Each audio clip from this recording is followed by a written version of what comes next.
مادامی که سبب دارند خواهر زرینه، مادامی که سبب دارند، یعنی در خانه شوهر اذیت میشوند و باز پدر و مادرشان نیاز دارند، برای سبب داشتن از گریخته رفتن یا نپرسیده رفتن نبود، جدی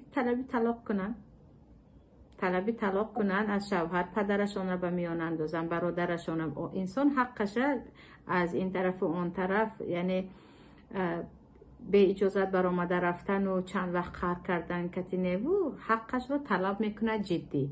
یا زندگی میکنیم کاملا با همان شرط و شروطی که شوهر حق حقوق خودش رو دارد و لهن مثل الذی علیهن بالمعروف میگوید الله، چگونه که ای مردها زنهایتان باید در خدمت شما باشند، شما هم باید حق حقوق آنها رو بدانید. یعنی مرد هم حق حقوق خودش رو دارد، زن هم، هر دو هم باید از پای حق حقوق باشند. همه 100% کرده نمیتواند این چیز رو.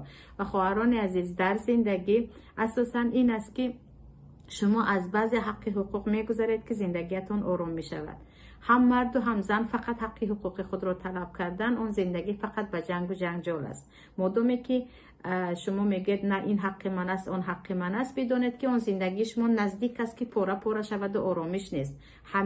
همیشه زندگی خصوصا برای زنها از پیش هم همین گونه بود. از زیاد حقهای خود دست میکشیم، بعضی از انسانیت یا گفتیم زن بودن خود هم دست میکشید که شما زندگیتون به یک جا میرسد. و پیامبر صلی الله علیه و سلم اگر شرایطشان هم بود با زنهای خود گفته بودن که من قم بغلانه زندگی کردن رو انتخاب کردم، خواستید با من باشید نخواهید روید.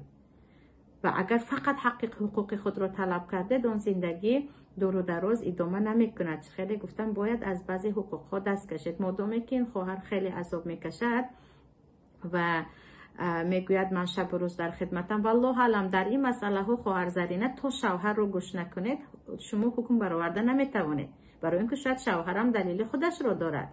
یعنی وقتی که یک زن فقط شکایت میکنه شوهرش رو نشونیده به اون زن حکم برآوردن هم درست نیست. اما مادامی که جدی عذاب میکشد و میخواهد طلاق گیرد، طلاقش رو یعنی با جسارت طلب کند، نه اینکه رفته در آنجا نشیند و نمیدونم چیکار کنم گناهگار شدم یا نشدم گویان فکر کند.